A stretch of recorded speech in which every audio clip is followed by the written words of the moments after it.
Our channel does not promote any violent, harmful, or illegal activities.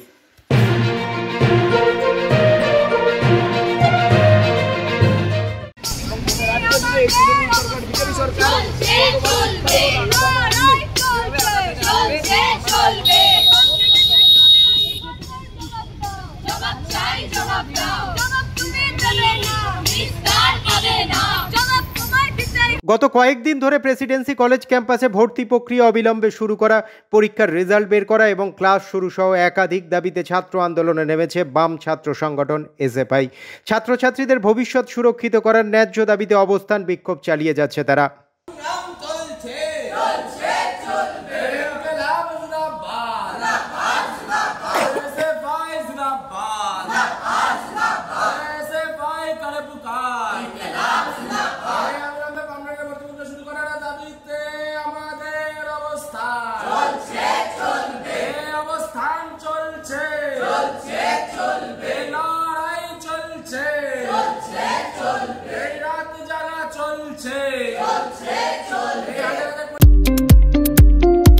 Bongaon বাগদা রাজ্য সড়কের বেহাল দশা।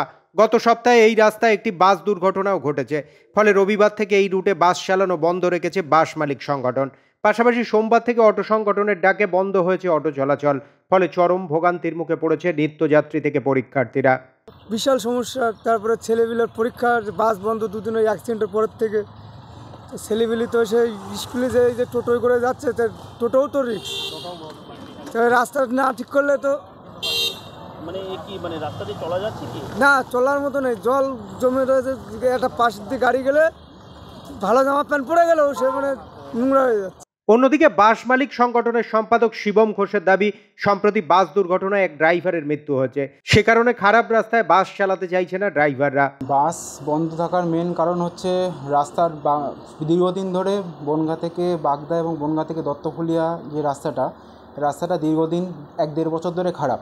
আর বেশ কিছুদিন ধরুন মাস দেড়েক ধরে যে প্রবল বর্ষা হয়েছে, সেই বর্ষার কারণে রাস্তাটা আরও খারাপ হয়ে গেছে, অনেক বড় বড় গর্ত হয়ে গেছে। এবং এর কারণে 2-3 দিন আগে আমাদের রুটে একটা গাড়ি অ্যাক্সিডেন্ট হয়। অ্যাক্সিডেন্টের ফলে সেই ড্রাইভারের চালক মারা গেছে। এবং এই মতো অবস্থায় আমাদের রুটে যে ড্রাইভাররা চালাতে ভয় পাচ্ছে গাড়ি। সেই জন্য তারা প্রশাসনের কাছে দাবি রেখেছে যে এই রাস্তাটা যতদিন না অবধি ঠিক হচ্ছে তারা গাড়িটা চালাবে না। বাগদার তৃণমূল বিধায়ক মধুপর্ণা ঠাকুরের বক্তব্য, তিনি এই পরিস্থিতি নিয়ে ইতিমধ্যেই আইএনটিটিইউসি জেলা সভাপতির সঙ্গে কথা বলেছেন, দ্রুত সমস্যা মিটে যাবে। আমি গতকাল এটা হয়েছে, বাস বন্ধ হয়েছে অ্যাক্সিডেন্টের পরে রাস্তাটার জন্য। যেহেতু আমি কথা বলেছি আমাদের জেলা পরিষদের কোমেন্টার আমাদের বিশ্বজিৎ দাসের সাথে কথা বলেছি, রাজ্যসভার এমপি মমতা ঠাকুরের সাথে কথা বলেছি, এবং যে প্রেসিডেন্ট আছে আইএনটিটিইউসির নান্টু ঘোষের সাথে আমার কথা হয়েছে, এবং ইউনিয়নের যে প্রেসিডেন্ট সেক্রেটারি যারা থাকে সবার সাথে আমার কথা হয়েছে। জাস্ট একটু প্রবলেম হচ্ছে, যেখানে সলভ করার খুবই শীঘ্রই আমরা চেষ্টা করব কি কত শীঘ্রই বাসটা বা অটোগুলো চালানো যায়, যত শীঘ্রই হোক আমরা চেষ্টা করছি চালানোর।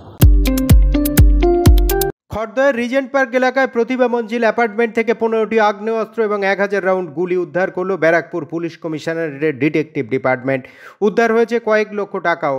জিজ্ঞাসাবাদের জন্য লিটন মুখার্জি নামে এক ব্যক্তিকে আটক করেছে পুলিশ সূত্রে খবর, পুরুলিয়া থেকে এই অস্ত্র সে বানিয়ে নিয়ে এসেছে। মুঙ্গের থেকে এক অস্ত্র ব্যবসায়ীকে জিজ্ঞাসাবাদ করেই মধুসূদন মুখার্জির হদিশ পায় ব্যারাকপুর পুলিশ কমিশনারেট।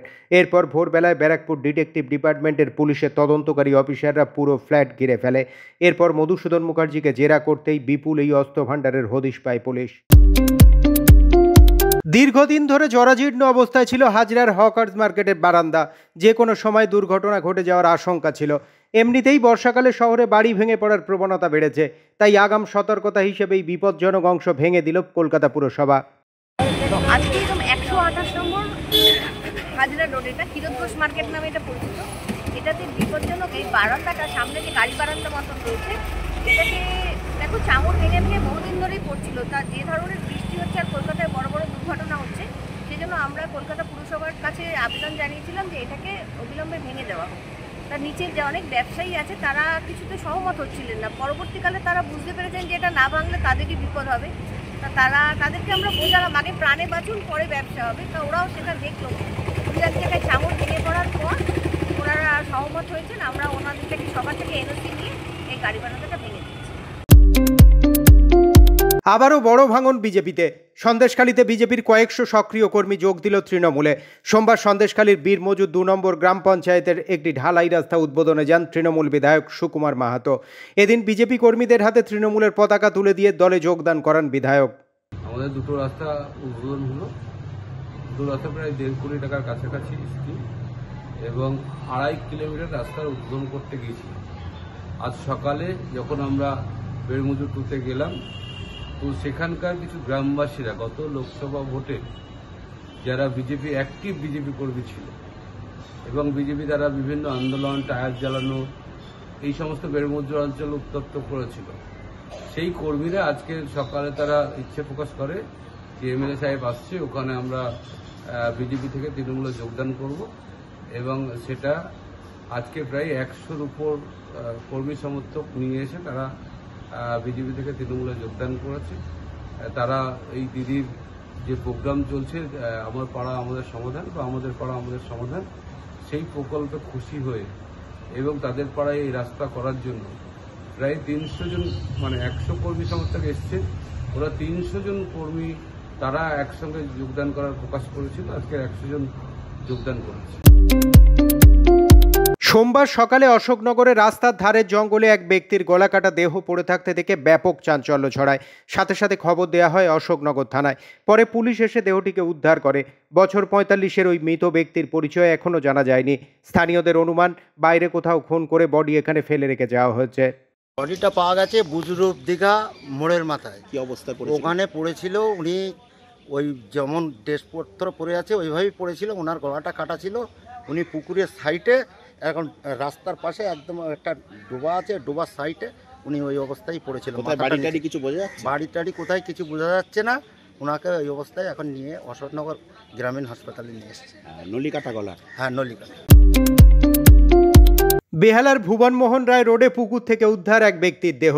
সকাল 8টা নাগাদ দেহটিকে পুকুরে ভাসতে দেখে স্থানীয়রা। এরপর খবর দেওয়া হয় হরিদেবপুর থানায়।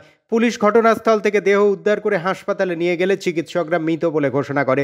স্থানীয় সূত্রে খবর, মৃতের নাম পলাশ, বেহালার জেমস লং সরণির বাসিন্দা। ঠিক আছে, কখন? এটা সকালে ভোরের দিকে 6টা 6:30 দিকে। কি দেখলেন? দেখলাম, দেখে বডিটা ভেসে উঠেছে। তারপর এলো পুলিশ এলো, সবাই তুলে নিয়ে গেল। কোথাকার ছেলে তাকে জানা গেছে? বুঝ করা গার্জেন ছিল। গত রবিবার বসিরহাট ঘোজাডাঙ্গা সীমান্ত থেকে গ্রেপ্তার এক বাংলাদেশি যুবক। অবৈধভাবে ভারতে ঢোকার সময় বিএসএফের হাতে আটক হয় ওই যুবক। তার কাছ থেকে নগদ 6,50,000 বাংলাদেশি টাকা উদ্ধার হয়েছে। এরপর তাকে বসিরহাট পুলিশের হাতে তুলে দেওয়া হয়। এই বিপুল পরিমাণ বাংলাদেশি টাকা সে কী কারণে ভারতে নিয়ে এসেছিল তা নিয়ে তদন্ত শুরু করেছে পুলিশ।